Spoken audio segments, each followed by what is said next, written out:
வணக்கம். இன்னைக்கு வீடியோவில் சளி இருமலை உடனே போக்கக்கூடிய கொள்ளு சூப் எப்படி செய்கிறதுன்னு பார்க்க போகிறோங்க. உடல் எடை குறைக்கிறதுக்கு இது ரொம்பவே ஹெல்ப்ஃபுல்லாக இருக்கும். வாங்க இந்த சூப் எப்படி செய்கிறதுன்னு வீடியோவில் பார்க்கலாம். ஃபஸ்ட்டு இந்த சூப் செய்கிறதுக்கு கொள்ளை நல்லா வறுத்து எடுத்துக்கலாங்க. நான் வந்து 2 டேபிள் ஸ்பூன் அளவுக்கு கொள்ளு எடுத்திருக்கேன்.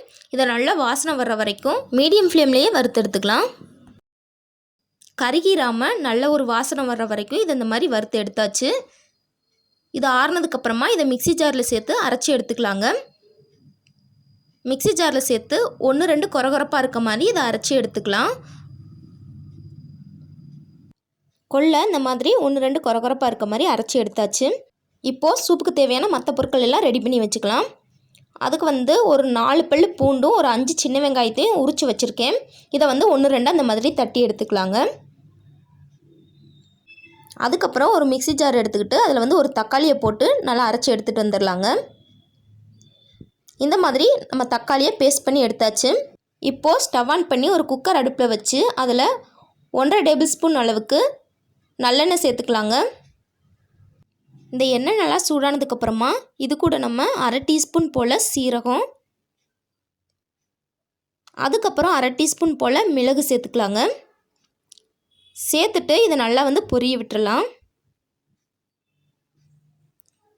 சீரகமும் மிளகும் நல்லா பொரிஞ்சதுக்கப்புறமா இப்போ இது கூட நம்ம ஏற்கனவே தட்டி எடுத்து வச்சுருக்க பூண்டையும் வெங்காயத்தையும் சேர்த்துக்கலாங்க. சேர்த்துட்டு ஒரு 2 நிமிஷம் இந்த வெங்காயத்தையும் பூண்டையும் நல்லா வந்து வதக்கி விட்டுக்கலாங்க. வெங்காயம் நல்லா கண்ணாடி பதம் வர்ற வரைக்கும் இதை நல்லா வந்து வதக்கி விட்டாச்சு. இப்போ இது கூட நம்ம அரைச்சி வச்சுருக்க தக்காளி விழுதை சேர்த்துக்கலாங்க. சேர்த்துட்டு இதை ஒரு 2 நிமிஷம் நல்லா வதக்கி விட்டுக்கலாம். இந்த மாதிரி 2 நிமிஷம் நல்லா வதக்கி விட்டதுக்கப்புறமா இப்போ இது கூட நம்ம ஒரு 1/4 டீஸ்பூன் போல் மஞ்சள் தூள் சேர்த்துக்கலாங்க.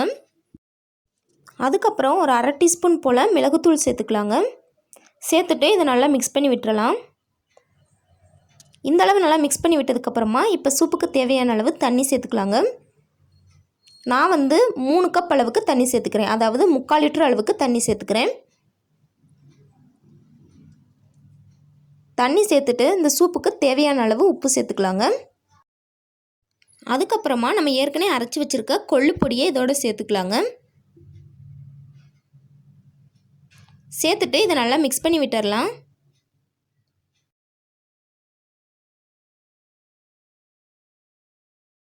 இப்போது உப்பு டேஸ்ட் பண்ணி பார்த்துட்டு உப்பு தேவைக்கேற்ப சேர்த்துட்டு குக்கரை க்ளோஸ் பண்ணிடலாங்க. குக்கரை க்ளோஸ் பண்ணிவிட்டு விசில் போட்டு 2 விசில் விட்டு ஸ்டவ் ஆஃப் பண்ணிக்கலாங்க. 2 விசில் வந்ததுக்கப்புறமா ப்ரெஷர்லாம் ரிலீஸ் ஆனதுக்கப்புறமா இதை நம்ம ஓப்பன் பண்ணிக்கலாங்க. பாருங்கள், நல்லா கமகமன்னு வாசனையோட சூப் ரெடி ஆயிடுச்சு. இப்போ கடைசியாக கொஞ்சமாக மல்லி இலை தூவிட்டு அப்படியே சூடாக குடிச்சிங்கன்னா சூப்பு சூப்பராக இருக்குங்க. ரொம்பவே பர்ஃபெக்டாக நம்மளோட கொள்ளு சூப் ரெடி ஆயிடுச்சு. சளி இருமல் இருக்கிறவங்க கண்டிப்பாக இந்த சூப் வச்சு குடிங்க. உடம்பு இளைக்கணும்னு நினைக்கிறவங்க வாரத்தில் 3 நாள் விடாமல் இந்த சூப் குடிச்சிட்டு வந்தீங்கன்னா நல்ல ரிசல்ட் தெரியுங்க. கண்டிப்பாக நீங்களும் உங்கள் வீட்டில் ட்ரை பண்ணி பாருங்கள். இந்த வீடியோ உங்களுக்கு பிடிச்சிருந்தால் லைக் பண்ணுங்கள், ஷேர் பண்ணுங்கள். மறக்காமல் நம்ம சேனலை சப்ஸ்கிரைப் பண்ணிக்கோங்க. தேங்க்ஸ் ஃபார் வாட்சிங்.